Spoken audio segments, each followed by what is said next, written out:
Hello, and welcome to Hopeful Conversations, brought to you by Robbie's Hope Foundation. I am your host, Kari Eckert. My guest today is Bryn Miller, an adolescent psychotherapist turned parent coach with nearly a decade of work. Bryn has a deep understanding for the challenges that arise when parents love their children deeply, yet see that their child is struggling. Bryn has seen firsthand how involving parents in the treatment of teens has led to the best outcomes. She specializes her focus on coaching, teaching, and supporting parents so they can support their teens and young adults who are navigating anxiety, depression, eating disorders, or any other mental health issue. Bryn has confidence in parents and brings her signature high energy and a bit of humor to the work that she does. Bryn, thanks for joining us today on Hopeful Conversations. Of course, Kari, thank you for having me. I'm honored and really glad to be here today. So, your background starts in eating disorders. How did you make the switch to parent coaching? Yeah, oh my gosh, it's such an interesting question. One of the things when I started working in eating disorders, I started pretty immediately working with adolescents. And in eating disorder work, our kind of gold standard treatment, so to speak, is something called family-based treatment, where we get the parents and the whole family really involved. We essentially task the parents with refeeding the adolescent that's struggling, almost in the same way you would in a residential or a hospital setting, but the parents are doing all of it, which is kind of wild. And it's the most effective treatment that we have to do this work. And so kind of right out of the gate in terms of my eating disorder work, I was working with parents, and it was just incredible to see the way in which when we could leverage the love a parent has for their child, they could take on this task that's almost impossible. I mean, when you think about it, you're asking a parent to go home with their child who's struggling with an eating disorder, which is one of the most notoriously challenging things to treat. And we ask the parents to be like a 24/7 therapist and prepare all the food and sit with the child and help them tolerate their distress. I mean, there's an entire staff of people that do this at higher level of care. And I was touched and amazed and just blown away at how parents would show up for their kids, and it would help their kids get better from this devastating illness. And I just kind of fell in love with the magic of the way that parents can do so much to support their kids. And in doing that, really feeling like we didn't have enough tools and we didn't have enough support to give to the parents as we asked them to do this. We were kind of like, okay, go do this impossible thing, but we're not going to tell you how to do it. And you've got to sort of figure it out on your own. And obviously, in the context of that, just like with the context of parenting in general, there's so much that gets activated for us as parents when we see our kids struggle, or when our kids are in distress. And then as I was doing this work, I got pregnant, became a parent myself, for the first time, and then the second time. And I just felt so lucky to have the skills and the tools. So I really fell in love with a type of therapy called emotion-focused family therapy, or EFT. We love our little, alphabet soup words. In the therapy world, yes. Yeah, totally. And it was built as an adjunct of how to get parents skills and tools while they were doing this work. And so really just absolutely kind of fell in love with that. And that was sort of my transition from working with parents in the eating disorder world, and just really seeing how this work supports all parents, really of adolescents and young adults is kind of where I focus. But I've found these skills to be invaluable with my kids who are younger. So it's really just, again, falling in love with kind of the magic of the power of parents and what they can do. There's really just nothing like it. the love the parents have for their child, and then being able to put this tool to work because you're seeing your child struggle and often can just get paralyzed or act in fear or shame or blame, or I mean the list is pretty long there. Yeah, absolutely. And that the love is connected to all those other things that you talked about, right? Like the we love our kids so much, and that's why the fear is so strong. It's why the self-blame narrative it can be so pervasive. It's why we get into a blaming space. And so really being able to help parents take a step back and see the ways in which they're showing up that are not always in service of how they want to show up as a parent, or not always feeling like the most effective or the most helpful, because what's driving the bus is the fear or the shame or the grief or the helplessness. That's all connected. It's all there because we love our kids so much. And so, yeah, it's like really, it's this like taking all of this power and just helping parents kind of shift and channel it in a way. We have this saying in EFFT, which is like, we don't ask parents to do more, we help them to do different.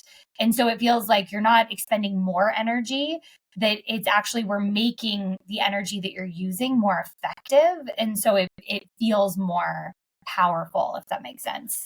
And EFT is the emotional focus therapy? Yeah, emotion-focused family therapy Okay. is the one where we really focus on. And it's family therapy is kind of a misnomer because it's really about coaching the parents and putting tools in the toolbox of the parents so they can turn around and feel more effective in supporting their loved ones. We love tools. We talk about tools all the time at Robbie's Hope. But Yes. my question, I guess, I mean, I would imagine not are families in crisis when they get to you for anxiety, depression, or whatever issue they bring to you in your office?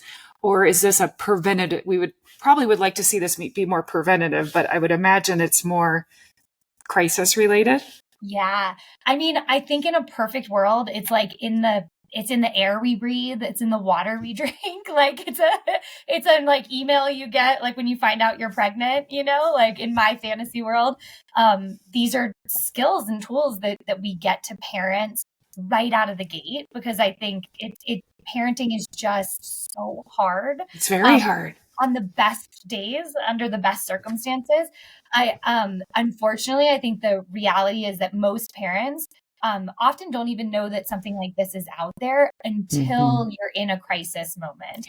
And I get it. I mean, I have 2 kids myself, and you're just trying to keep your head above water. Right. You're trying to work and your partner's working, and you're like, okay, we got to get you to basketball and get you to school and get you to here and there, and what's for dinner, and how are we going to pay the mortgage? And it's life. And I think oftentimes we don't I don't want to say we don't prioritize it, because that makes it sound sort of intentional, but it's almost like we just have so much else going on. And then we hit this crisis point and there's this kind of pause. And it's amazing how many families will come in and go through something like this. That's just, I mean, parents will often describe it as being as the most challenging thing they've ever been through. And some of Certainly. right. And saying, and these are tools we wish we would have had, or like, gosh, I've taken this information and I use it with my other kids, or it's really changed my relationship with my co-parent. It's all spouse, right? Like or like, oh gosh, it's been an impetus for me to like do some, learning about how I show up around emotions. And so, yeah, I mean, I think again, my passion and my mission is really to get this work into the hands of as many parents as possible, as early as possible, because who among us doesn't need help figuring out how to show up as a parent? No, like they send you home with this baby at the hospital and you're like, who deemed me qualified for this? Like, there was no quiz, there was no exam I had to fill out, and it's big and overwhelming, and we love them so much and we so desperately want to do right by them. And sometimes that shows up in ways that are counterintuitive, Okay, so we want to turn from reactive to proactive, I think Mhm. is the, Yes. and I mean, I parented. I parent. I still, my daughter's 25. I will Yeah. always be her mom. Still And parent. that worry, that love, everything, it is difficult. But let's break, you have a 5-step framework that let's break that down for parents so that they can just learn a bit, maybe to apply a skill in a relationship that's going well and may not wait for that crisis. Totally. And because even in a relationship that's going well, there's inevitable conflict. It's part of being in relationship. And so what I built out is this 5-step framework. It's called the response roadmap. And the idea really being how do we, to kind of piggyback on what you were just saying, how do we respond intentionally and in alignment with our values and from that, like, from the best version of ourselves as opposed to react, which is what we tend to do, right? And we all, and sometimes that's unavoidable. We all get there. But I think especially in these really tough moments, or these moments where you're really struggling, your child's really struggling, to be really intentional about how do we come towards our kids in these moments. And so it's a 5-step framework. It's kind of in a circle, like a clock. Because the idea being like you can sort of pick up anywhere, but starting at 12 o'clock, like right at the top of the circle, the first step is recognize. Recognize. And it's all about how do you pay attention to what's happening for you as the parent. Mm-hmm. So we tend to kind of have our eyes on our kids, especially if they're struggling. And we're like, it's so easy for us to be like, well, they need to do this and they need to do that. And they'd be better off if they would this thing or that thing, right? Like, See the negative. see the negative and focus on our child's behavior rather than our behavior. And it makes sense, and it's a very natural place to start, but it's also really disempowering because when anytime we're like, well, so and so needs to do X, Y, and Z, we don't have a lot of control over whether or not our kids do the things we tell them to do.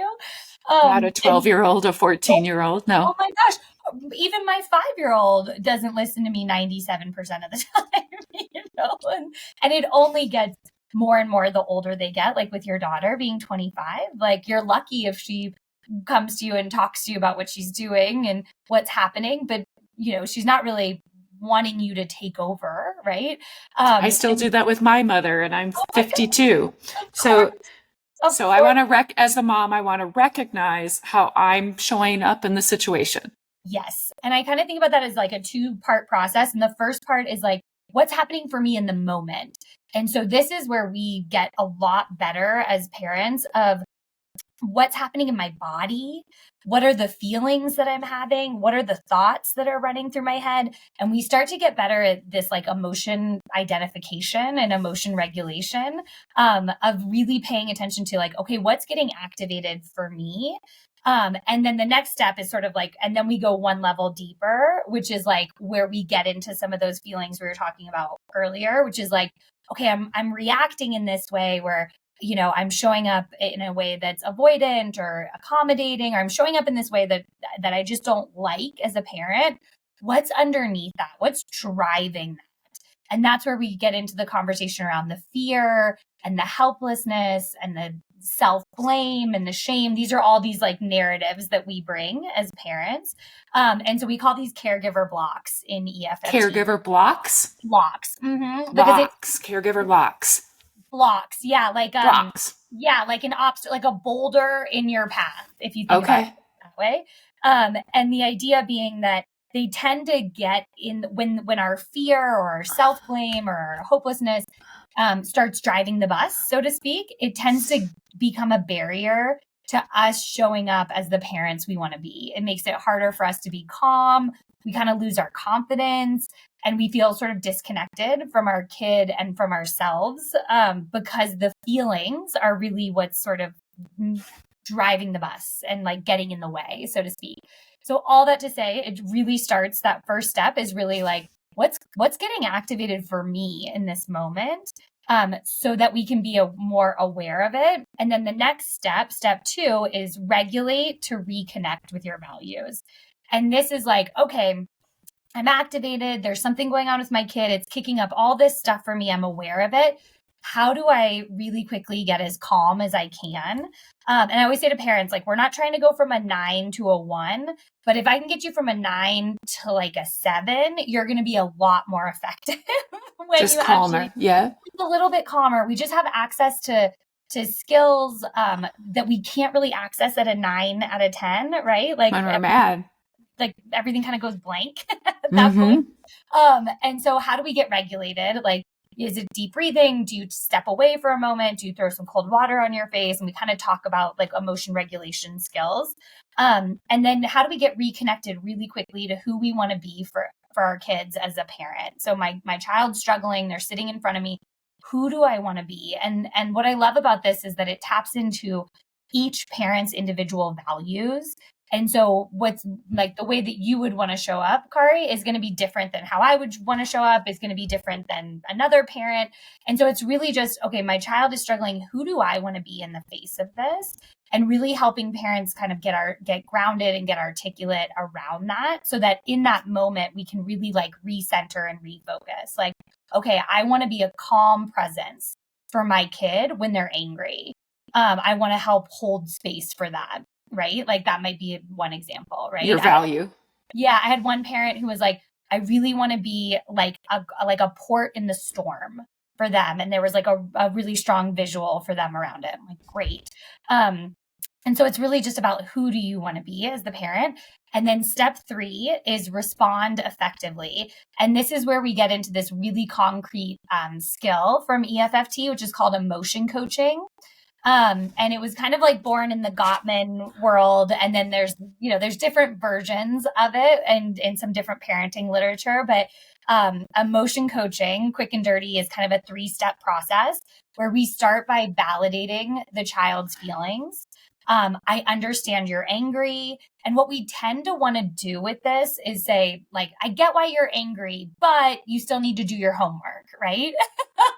Where that's a parent part. Yeah. That's the parent part, right? We want to skip to like the problem solving, or we want to get to where we like fix it, right?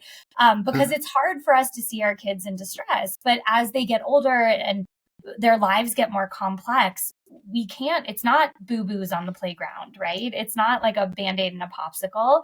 They need that tool. Oh my gosh, they need their own tools, right? And so, and so what we do with emotion coaching, instead of the like, I get you're angry, but blah, blah, blah, is we talk about, I can understand why you're angry because.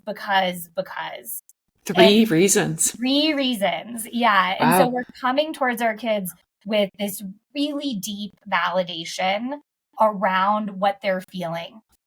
I get that you're sad because. I know you don't want to go to school today because. I know you're feeling really hopeless because. And what this does is I always say to parents when I'm teaching emotion coaching, which I could do like a whole 3 days on emotion coaching. So yeah, it sounds, cut me off. But it's really, if you think about it as when your child has a moment where they're struggling emotionally, it's as if they're laying like face down on the floor, like at the bottom of a staircase, and they're sad, or they're angry, or they're overwhelmed, or they're tired. And what we tend to do, just kind of naturally and normally and with the best of intentions, is kind of stand at the top of the stairs and like yell at them, right? Where we're look like down. And we look down, right? And we're like, get up. Why are you in the basement? It's not that bad. Just dust yourself off, right? Like, well intended, because it breaks our heart to see them struggle. And what the emotion coaching does with that first step, which is the validation, is that we walk down the stairs and we lay next to them. And so it's like, instead of yelling at them from the top of the stairs, you're like, I get that you don't want to go to school today because you're so tired, and because you have this huge test coming up that you're stressed about. And because when things in school aren't going well, it makes you feel stupid. And that is so painful, right? And then now all of a sudden we are laying next to them in the basement at the bottom of the stairs, holding their hands, looking into their eyes. And then step 2 is what we call emotional support, which is effectively just like, you're not alone in this. Like, I've got you. I know you can do this. And then the last step is like, all right, I'm going to get breakfast going and I'll drop you off at school today. And that's like the practical support, which is the last step, which is like us helping them stand up and walking back up the stairs together, right? So Beautiful visual. Oh, thank you. Parents are like, but I don't want my kid in the basement. It's like, of course, nobody wants to be in the basement. The goal is not that we leave your kids in the basement, of course, but it's that we're going to be so much more effective if we're down here with them because they feel like we get it. They feel like we're on their team, that we're hearing them, and then they're more likely to be able to stand up if we're right there with them. Right. And again, best of intentions. I've done it 100,000 times as a parent myself, like the yelling from the top of the stairs.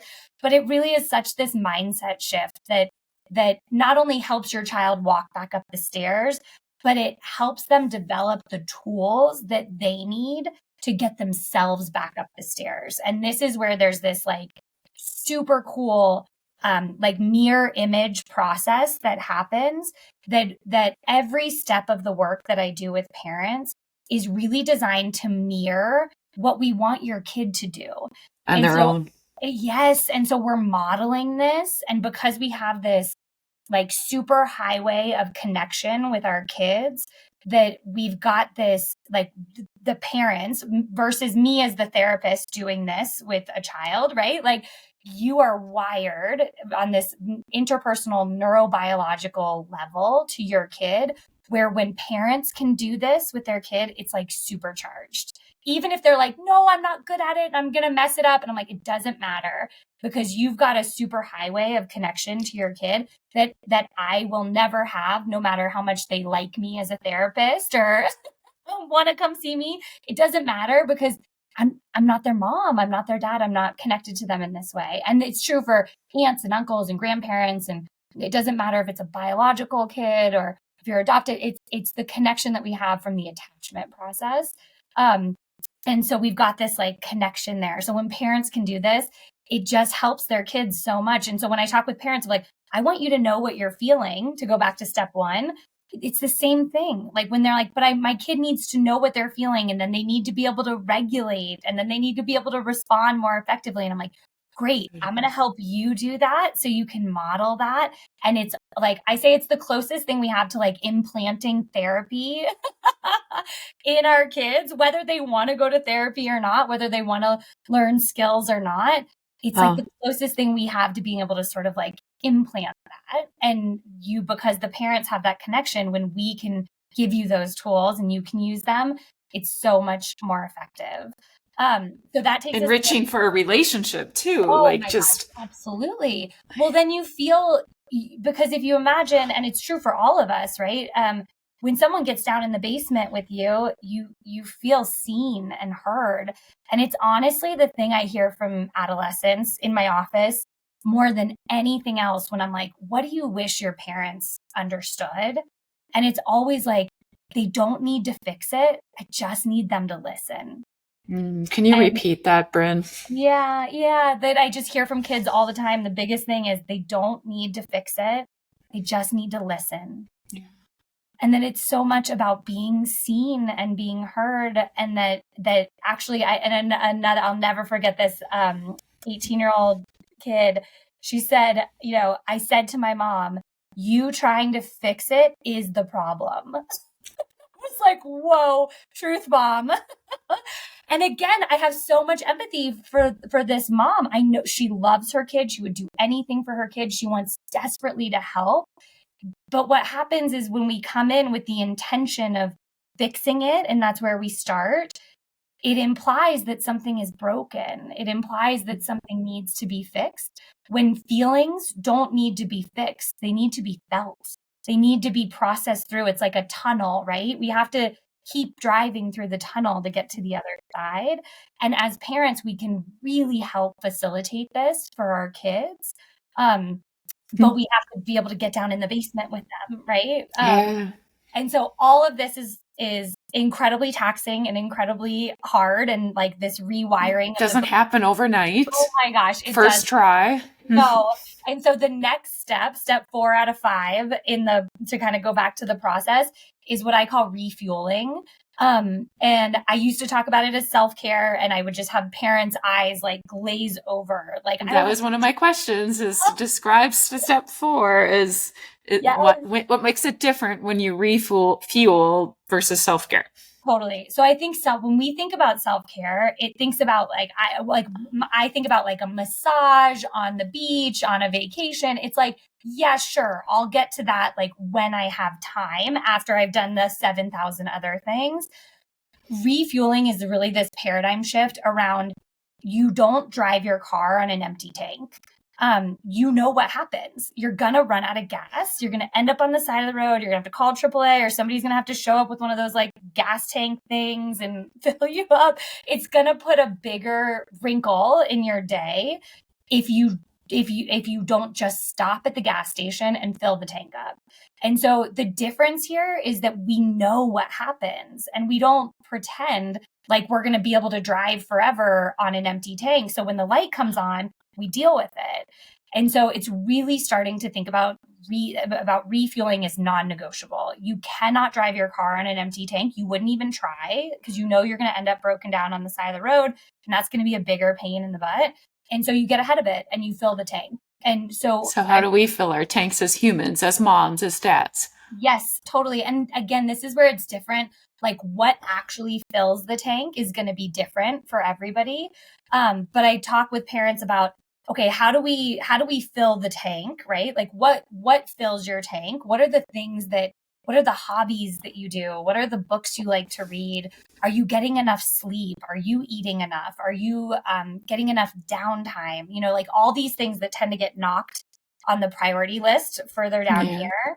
And then also thinking about like, where is there a leak in your gas tank? Like, where is there a hole? And so what are the things that are draining you? What are the things that you've signed up for that you no longer are serving you? What are the obligations that you're taking on that you could say like, no, I don't want to do that anymore. That doesn't work for me, or it doesn't work for me right now. And really setting some kind of strong boundaries around saying no, and really like that no is a full sentence and that we don't need to justify that. And then also the last thing is sort of looking at like, how are we using the gas in our tank? Are we being critical of ourselves? Are we beating ourselves up? Are we being perfectionistic? Are we always moving the finish line? Are we not taking time to celebrate our own wins? And so this is like some of the more, like there's sort of the logistical piece of like, okay, are you actually like, going to that yoga class that would really help? But even beyond that, what are the ways in which you're draining your own energy by the story you're telling yourself and being really hard on yourself, which we tend to do as parents, especially when our kids are struggling, right? And so really think about all the different kind of components that go into that. And then step 5, the last 5, is reflect and repeat. And so it's really just like after we've had a moment, one of these conflict or crisis moments with our kids, and we've kind of filled up our tank, to take a pause and say like, okay, how did it go? Did it go well? Did it go sideways? And if it did, that's okay. Can we go back and repair? Can we go back and we call it a circle back, which is like rinse and repeat, and go back to your kid and be like, hey, that conversation we had? Whew, I do not feel good about how that went. Can we talk about it? And we make these things really explicit as opposed to kind of brushing them under the rug. And then how do we hold the hope? And so repeat is about, we never give up, and then the circle just starts all over again, right?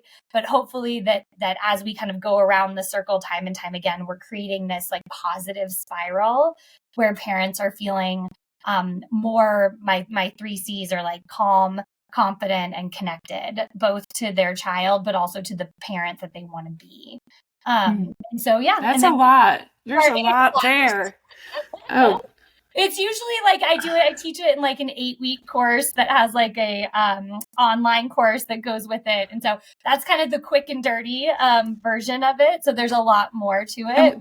And that's important. Where do people find that course for you before I go into more questions? Yeah. Totally. So it's all up on my website. It's brynmillercoaching.com, BRYN millercoaching.com. And yeah, there's an online course that's on demand. Parents can access anytime, anywhere with complete privacy. It's 7 hours of training, and there's a monthly live coaching call that we do every month. And so you can drop in and ask questions or meet other parents. And then I also have a course plus cohort where I run the parents through that curriculum, through that online course, but in an 8-week kind of session with a small group of parents. And so one of the things that I hear time and time again from parents is just how incredibly isolating it is. Yes, absolutely. I mean, of course. And, you know, it just feels so valuable when parents can get in a room with one another and just say like, gosh, I thought I was the only one that, you know, that we had to get the police involved with my child because it got so intense, you know, and to hear other parents say, oh, us too, we did it 3 times last year. And just the weight that gets lifted from parents when they realize that they are far from the only ones struggling with this. And I just hear parents all the time, you know, no matter how, you know, how much my siblings love me or my friends care about me, unless they've gone through something like this, they just can't possibly understand. And so to be able to facilitate a space where the parents can, you know, get all the skills and all the tools and kind of the academic piece, if you will, but to also feel kind of held and connected to other parents is really cool. And then do some one-on-one coaching and things like that as well. So, yeah. Oh, it's so helpful. I wish I would have had this as a mom of maybe a late elementary school, like when you're coasting along and things are kind of going pretty well and kind of before some of the bumps in the roads of the adolescent years. Yeah, because it only gets more complicated. And I just feel like it would be good tools to have for all relationships. It's not just parenting. Absolutely. It's so true. And it's interesting to, like, you know, using it with your coworkers, using it with your, you know, your own family, but also just using the skills with yourself, you know, how you show up, like of how you show up and taking that time to check in with like, hey, what am I feeling and what's getting activated and why and what's underneath that. Again, in our busy lives, and you know, we pretend to prioritize everyone else over ourselves, but it's really, again, another sort of paradigm shift of this is like starting, like especially when our kids are struggling, we tend to sort of prioritize them and we put them ahead of us, and then like our needs are down here, and really starting to think about shifting that this idea that our kids are downstream of us.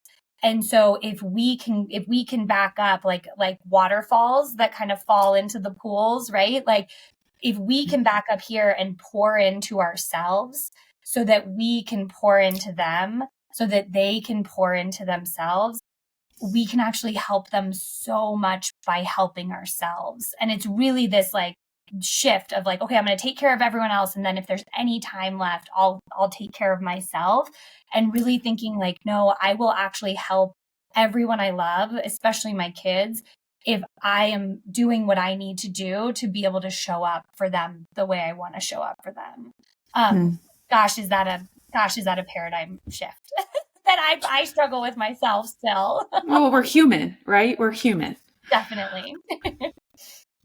For step 1, recognizing like how you show up is in talking about the blocks.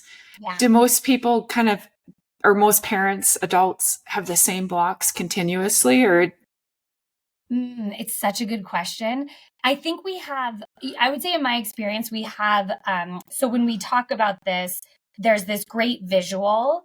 So if you can imagine like a big giant oak tree, and you have the roots of the tree, like an X-ray vision where you can see underground and you can see the roots, and then you can see the top of the tree, right?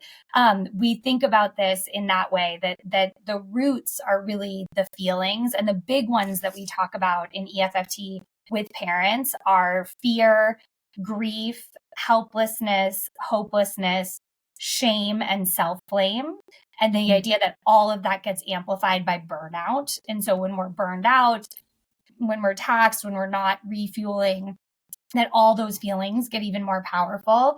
And because they're in the root system, they sort of give rise to the top of the tree.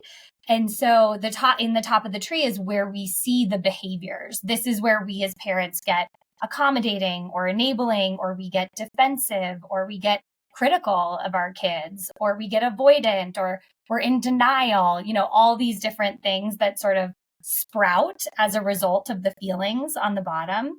And again, we always say with blocks that the blocks are there because you love your kid. If you didn't love them, there wouldn't be a tree there.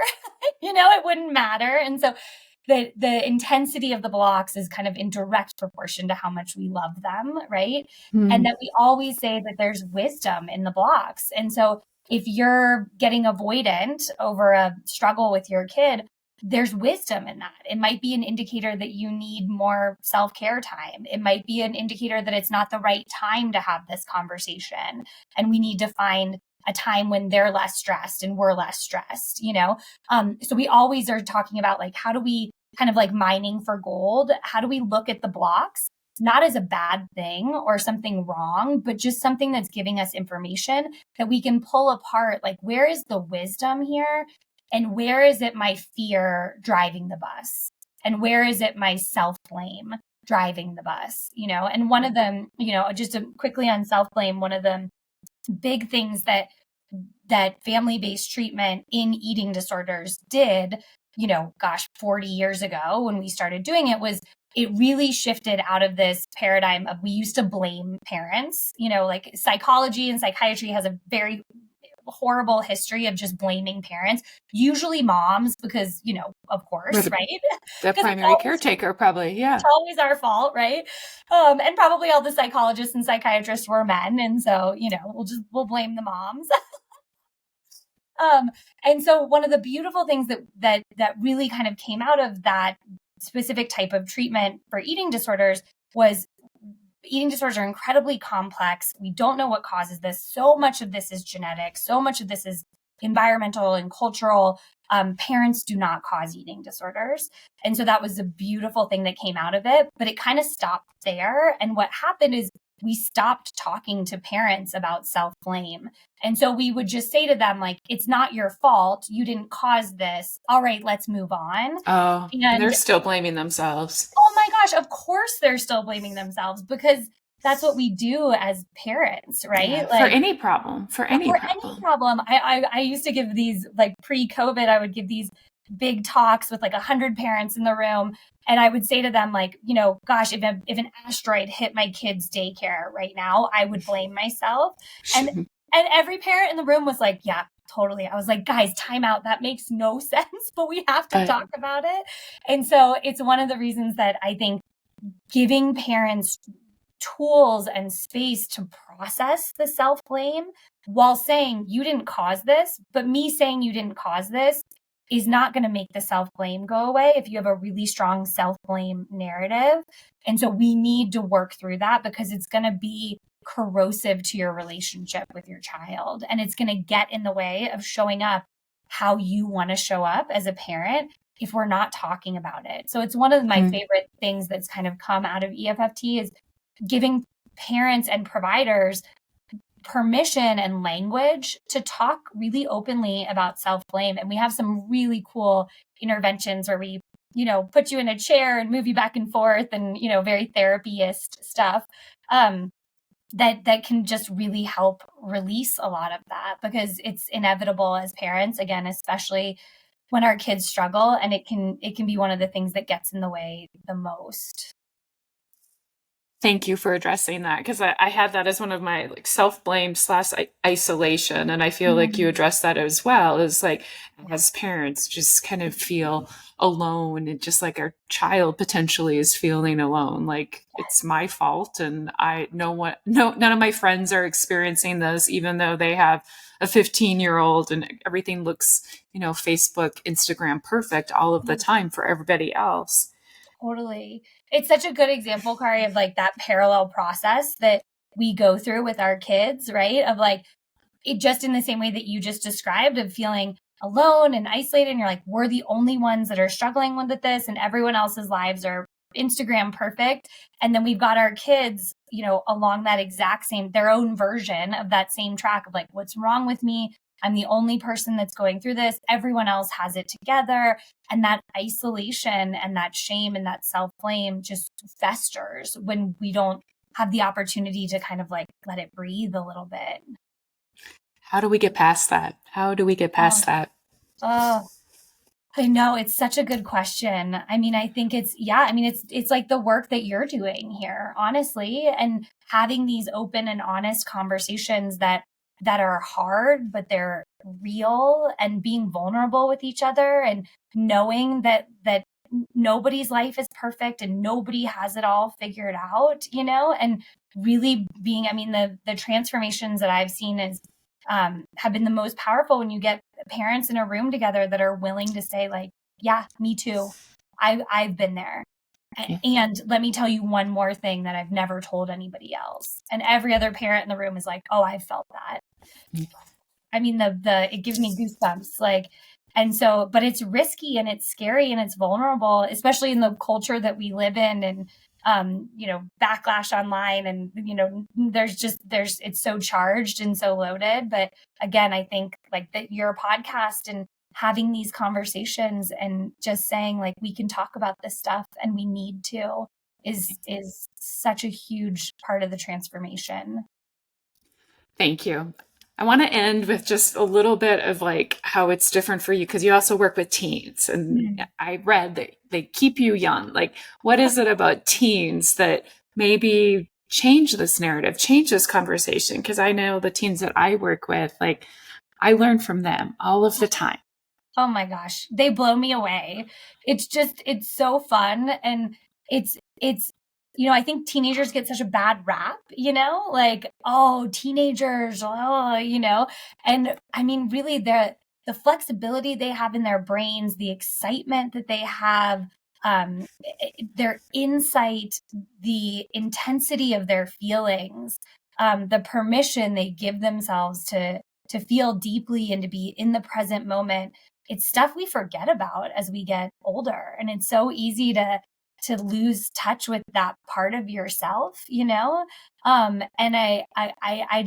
learned more from my teenagers that I've worked with than I could ever imagine. And it's such a cool opportunity. I know I would have greatly benefited from having somebody to talk to, just about life and what's going through your brain and the pressures and the intensity. It's a lot. And it's even harder, I think, for kids now than it was, 20 years ago.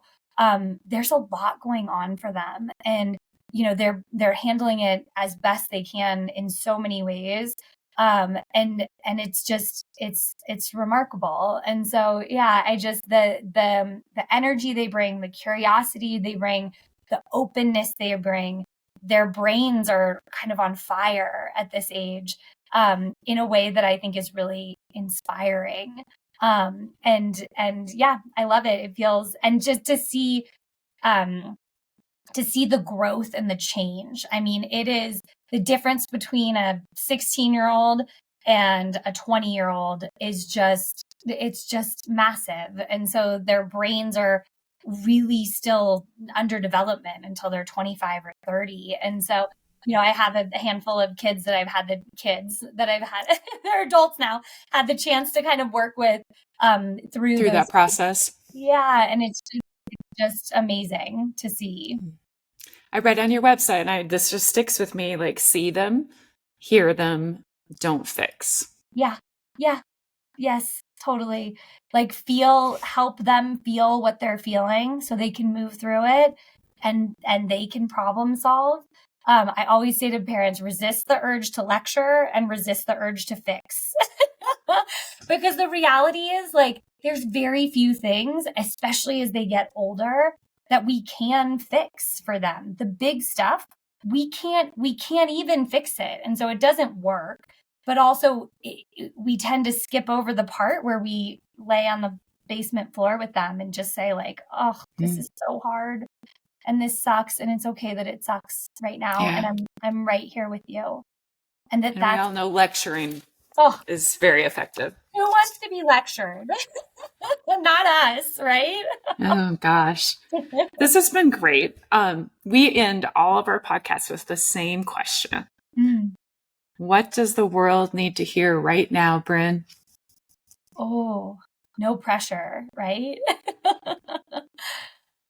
Oh, you're doing the best you can with what you have.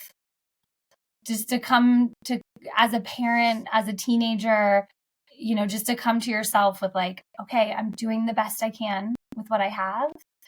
And from that space, figure out, where you want to go from there. But I think when we can come to ourselves with more kindness and empathy and compassion, we can come to each other with more kindness and empathy and compassion. That lays the foundation for beautiful things to happen. And I think sometimes people think, oh gosh, that'll make me complacent. And it's really the opposite. I think when we give ourselves and permission and everyone else permission to just say like, yeah, we're all trying to figure it out and we're all doing the best we can with what we have, and then figure out what the next step is from there. Thank you. That's helpful. Yeah. BrynMillerCoaching.com. Thank you so much, Bryn, for joining me today on a hopeful conversation. Be sure to tune in to our next episode to our listeners. And until then, remember, hold on, pain ends. Thank you, Bryn. Thank you, Kari. It was wonderful.